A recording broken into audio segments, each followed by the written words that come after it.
नमस्कार साथियों, बहुत बहुत स्वागत है आप सभी का गवर्नमेंट एजुकेशन में। दोस्तों, अभी आपने देखा होगा कुछ ही टाइम पहले मैंने व्हाट्सएप पे पोस्ट भी किया था और बाकी मैंने कम्युनिटी पोस्ट भी कर दिया था यूट्यूब पर।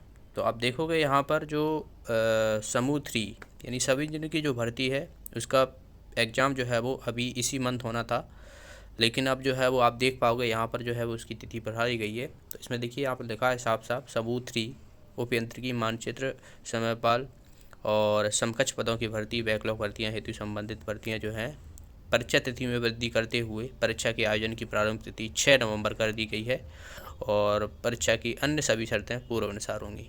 ठीक है, तो ये 6 नवंबर को जो है इन्होंने कर दी गई है बिना किसी कारणवश। ठीक है, कोई कारण नहीं है, डेट पर डेट बढ़ाई जा रही हैं। बाकी अन्य जो भर्तियां हैं वो भी इन्होंने देखा था कि जब शुरुआत में फरवरी मार्च में जो पेपर होने थे इसी साल के, उन्हें लेके जो है इन्होंने जुलाई कर दिया, अप्रैल कर दिया, अप्रैल जुलाई इस तरीके से अगस्त बढ़ाते गए। और फिर आप देखिए यहाँ पर ये अभी जो भर्तियाँ होनी है ये 3 सितंबर पर, इस पर भी कोई डेट नहीं है और हर बार जो है ये डेट बढ़ा दी जाती है बिना किसी कारण के। हाई कोर्ट ने भी कह दिया है कि अगर आपको भर्ती निकालना है तो निकालिए, बाकी जो फाइनल लिस्ट रहेगी जो ओबीसी का आरक्षण है उसके सॉल्व होने के बाद ही जो है वो जॉइनिंग होगी। लेकिन भर्तियां निकालने के लिए कभी भी मना नहीं किया है हाई कोर्ट ने, लेकिन ये लोग कभी सुधरने वाले नहीं हैं। हरामखोरी की इन्होंने सीमा पार कर चुकी है और सरकार जो है वो अपने घमंड में पूरी तरीके से जो है वो दिख रही है।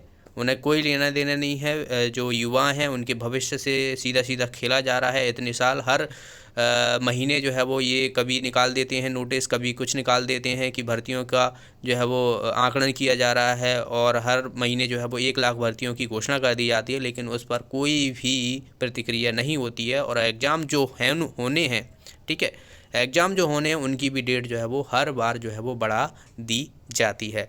तो मेरे हिसाब से अब समय आ चुका है कि आप लोग सभी एकजुट होकर जो है वो आंदोलन को प्रस्ताव कर दिया जाए, आंदोलन किया जाए शांतिपूर्वक और हमारी जो मांगें हैं वो समय पर पूरी की जाएं। इसी साल जो भर्तियां हैं ज़्यादा से ज़्यादा कराई जाएं और क्या कारण है ये कारण भी देना ज़रूरी है कि ये लोग क्यों भर्तियों को जो है वो आगे बढ़ाते जा रहे हैं, उनकी एग्ज़ाम डेट को क्यों बढ़ाते जा रहे हैं। तो इसका जवाब भी जो है वो पीवी से चाहिए।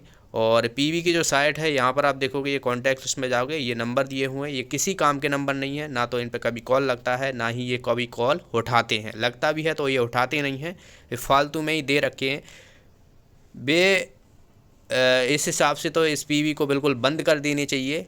ठीक है ना, क्यों कर्मचारियों को रखा है इन्होंने, जब काम ही नहीं कर रहे वो, जब एग्ज़ाम ही नहीं कराए जा रहे तो क्यों इनको सैलरी दे रहे हैं। इनको भी हटाओ, इनको भी हमारी लाइन में लाओ, जो बेरोज़गार है उनकी लाइन में लाओ, फिर इनको भी कर देना चाहिए। पर कोई प्रतिक्रिया नहीं है, ना तो सरकार सुन रही है, सरकार अपने घमंड में पूरी तरीके से।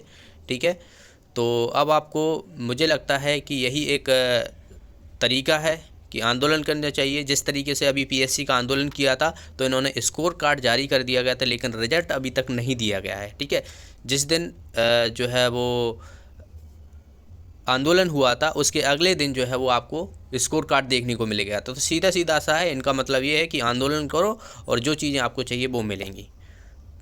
बाकी शांति अपने मन से ये कुछ भी नहीं सोचने वाले। तो अब आप समझ सकते हो कि क्या इनकी प्रतिक्रिया है, क्या ये चाहते हैं। ठीक है, तो इस वीडियो में इतना ही।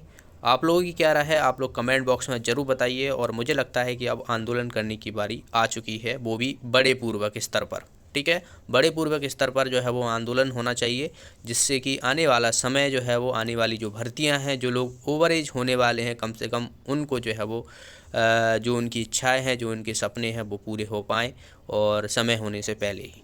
ओके, मिलते हैं, धन्यवाद।